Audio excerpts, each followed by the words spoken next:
Infeliz es aquel a quien sus recuerdos infantiles solo traen miedo y tristeza. Desgraciado aquel que vuelve la mirada hacia horas solitarias en vastos y lúgubres recintos de cortinados marrones y alucinantes hileras de antiguos volúmenes, o hacia pavorosas vigilias a la sombra de árboles descomunales y grotescos, cargados de enredaderas que agitan silenciosamente en las alturas sus ramas retorcidas. Tal es lo que los dioses me destinaron a mí, el aturdido, el frustrado, el estéril, el arruinado. Sin embargo, me siento extrañamente satisfecho y me aferro con desesperación a esos recuerdos marchitos cada vez que mi mente amenaza con ir más allá, hacia el otro. No sé dónde nací, salvo que el castillo era infinitamente horrible, lleno de pasadizos oscuros y con altos cielos rasos, donde la mirada solo hallaba telarañas y sombras. Las piedras de los agrietados corredores estaban siempre odiosamente húmedas, y por doquier se percibía un olor maldito, como de pilas de cadáveres de generaciones muertas. Jamás había luz, por lo que solía encender velas y quedarme mirándolas fijamente en busca de alivio. Tampoco afuera brillaba el sol, ya que esas terribles arboledas se elevaban por encima de la torre más alta. Una sola, una torre negra, sobrepasaba el ramaje y salía al cielo abierto y desconocido, pero estaba casi en ruinas y solo se podía ascender a ella por un escarpado muro, poco menos que imposible de escalar.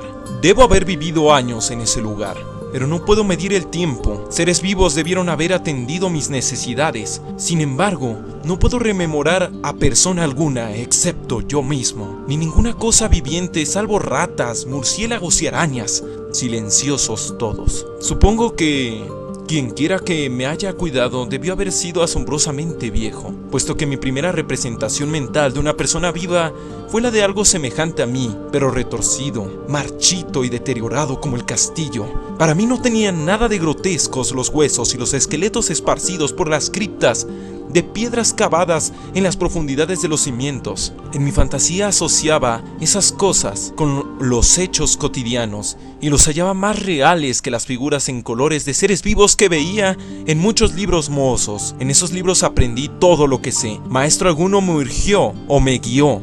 No recuerdo haber escuchado en todos esos años voces humanas, ni siquiera la mía, ya que, si bien había leído acerca de la palabra hablada, nunca se me ocurrió hablar en voz alta. Mi aspecto era asimismo una cuestión ajena a mi mente, ya que no había espejos en el castillo y me limitaba, por instinto, a verme como un semejante de las figuras juveniles que veía dibujadas o pintadas en los libros. Tenía conciencia de la juventud a causa de lo poco que recordaba. Afuera, tendido en el pútrido foso, bajo los árboles tenebrosos y mudos, solía pasarme horas enteras soñando lo que había leído en los libros. Añoraba verme entre gentes alegres, en el mundo soleado allende de la floresta interminable. Una vez traté de escapar del bosque, pero a medida que me alejaba del castillo, las sombras se hacían más densas y el aire más impregnado de crecientes temores, de modo que eché a correr frenéticamente por el camino andando, no fuera a extraviarme en un laberinto de lúgubre silencio. Y así, a través de crepúsculos sin fin, soñaba y esperaba, aun cuando no supiera qué, hasta que en mi negra soledad, el deseo de luz se hizo tan frenético que ya no pude permanecer inactivo,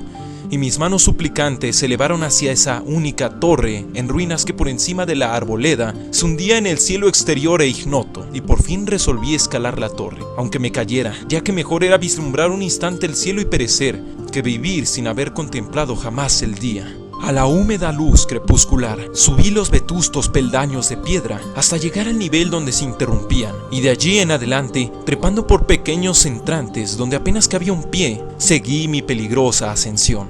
Horrendo y pavoroso era aquel cilindro rocoso, inerte y sin peldaños, negro, ruinoso y solitario, siniestro con su mudo aleteo de espantados murciélagos. Pero más horrendo aún era la lentitud de mi avance, ya que por más que trepase, las tinieblas que me envolvían no se disipaban y un frío nuevo, como de moho venerable y embrujado, me invadió. Tiritando de frío, preguntaba por qué no llegaba la claridad, y de haberme atrevido, habría mirado hacia abajo.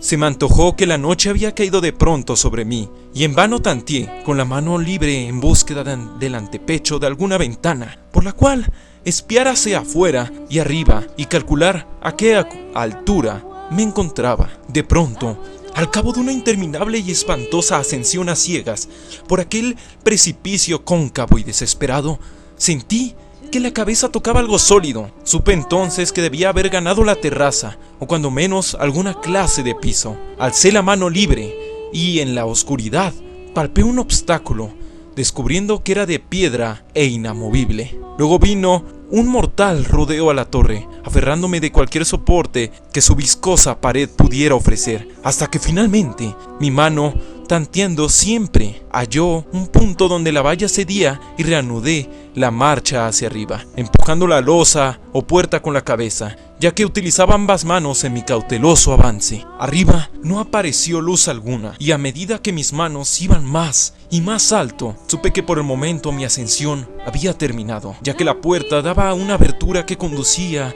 a una superficie plana de piedra, de mayor circunferencia que la torre inferior. Sin duda, el piso de alguna elevada y espaciosa cámara de observación. Me deslicé sigilosamente por el recinto, tratando que la pesada losa no volviera a su lugar, pero fracasé en mi intento. Mientras yacía exhausto sobre el piso de piedra, oí el alucinante eco de su caída, pero con todo, tuve la esperanza de volver a levantarla cuando fuese necesario.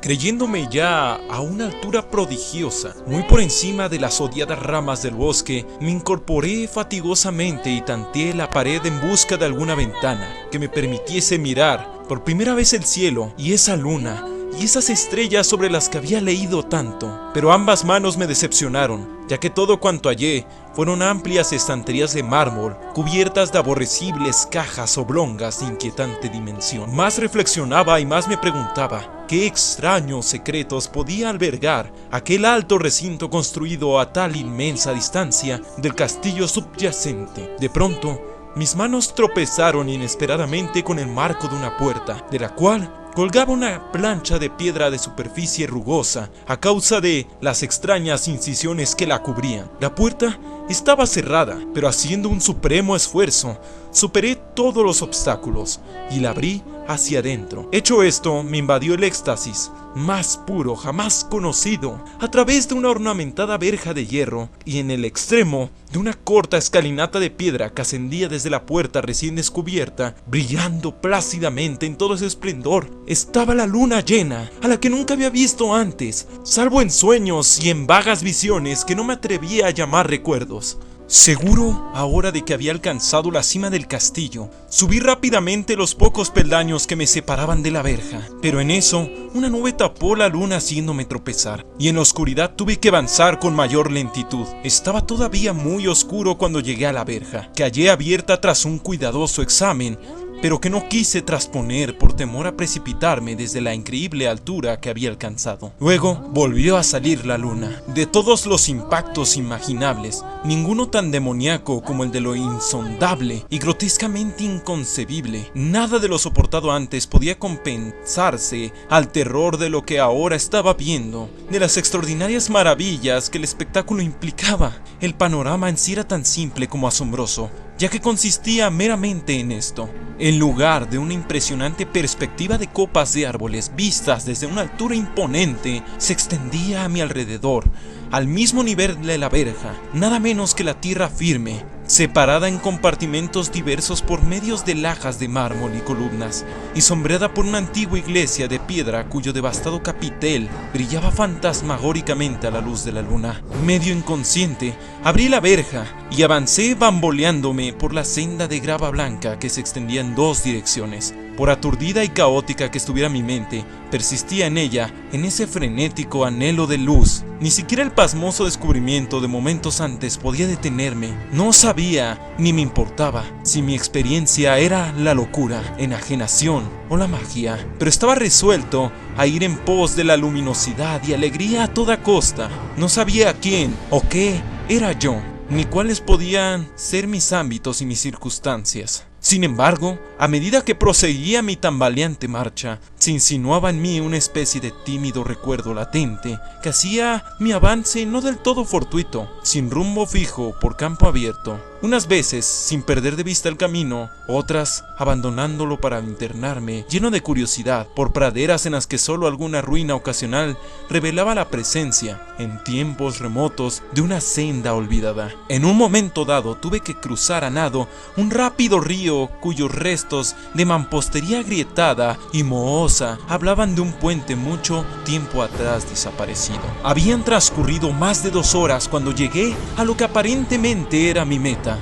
Un venerable castillo cubierto de hiedras, enclavado en un gran parque de espesa arboleda, de alucinante familiaridad para mí y sin embargo lleno de intrigantes novedades.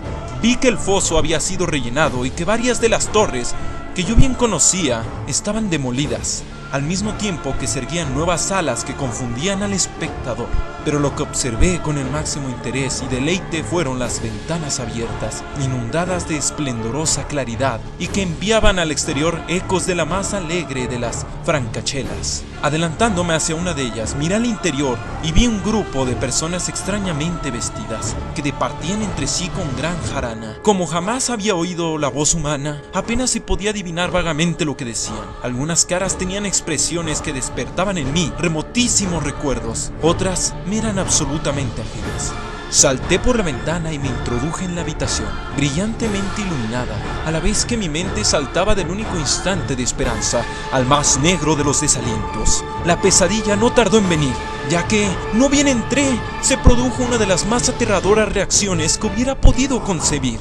No había terminado de cruzar el umbral cuando cundió entre todos los presentes un inesperado y súbito pavor, de horrible intensidad que distorsionaba los rostros y arrancaba de todas las gargantas los chillidos más espantosos. El desbande fue general, y en medio del griterío y del pánico varios sufrieron desmayos, siendo arrastrados por los que huían enloquecidos. Muchos se taparon los ojos con las manos y corrían a ciegas llevándose todo por delante, derribando los muebles y dándose contra las paredes en su desesperado intento de ganar alguna de las numerosas puertas. Solo y aturdido en el brillante recinto, escuchando los ecos cada vez más apagados de aquellos espeluznantes gritos, comencé a temblar pensando que podía ser aquello que me acechaba sin que yo lo viera. A primera vista el lugar parecía vacío, pero cuando me dirigí a una de las alcobas creí detectar una presencia, un amago de movimiento del otro lado del arco dorado que conducía a otra habitación, similar a la primera. A medida que me aproximaba a la arcada, comencé a percibir la presencia con más nitidez. Y luego, con el primer y último sonido que jamás emití, un aullido horrendo que me repugnó casi tanto como su morbosa causa, contemplé en toda su horrible intensidad el inconcebible, indescriptible, inenarrable monstruo que, por obra de su mera aparición, había convertido una alegre reunión en una horda de delirantes fugitivos. No puedo siquiera decir aproximadamente a qué se parecía, pues era un compuesto de todo lo que es impuro, pavoroso e indeseado, anormal y detestable. Era una fantasmagórica sombra de pobredumbre, decrepitud y desolación, la de putridud y la viscosa imagen de lo dañino, la atroz desnudez de algo que la tierra misericordiosa debería de ocultar por siempre. Dios sabe que no era de este mundo, o al menos había dejado de serlo, y sin embargo, con enorme horror de mi parte, pude ver en sus rasgos carcomidos, con huesos que se entrevían, una repulsiva y lejana reminiscencia de formas humanas, y en sus enmohecidas y destrozadas ropas, una indecible cualidad que me estremecía más aún. Estaba casi paralizado, pero no tanto como para no hacer un último intento por mi salvación. Tropecé hacia atrás, pero no fue esto suficiente para romper el hechizo en el que estaba apresado. Mis ojos, embrujados por aquellos asqueantes ojos vítreos que los miraban fijamente, se negaban a cerrarse. Si bien el terrible objeto, tras el primer impacto, se veía ahora más confuso, traté de levantar la mano y disipar la visión, pero estaba tan anonadado que el brazo no respondió por entero a mi voluntad. Sin embargo, el intento fue suficiente como para alterar mi equilibrio y, bamboleándome, di unos pasos hacia adelante para no caer Al hacerlo adquirí de pronto la angustiosa noción de la proximidad de la cosa, cuya inmunda respiración tenía casi la impresión de oír. Poco menos que enloquecida, pude, no obstante, adelantar una mano para detener a la fétida imagen, que se acercaba más y más, cuando de pronto mis dedos tocaron la extremidad putrefacta que el monstruo extendía por debajo del arco dorado. No chillé, pero todos los satánicos vampiros que cabalgan en el viento de la noche lo hicieron por mí, a la vez que dejaron caer en mi mente una avalancha de anonadantes recuerdos. Supe en ese mismo instante todo lo ocurrido. Recordé hasta más allá del terrorífico castillo y sus árboles.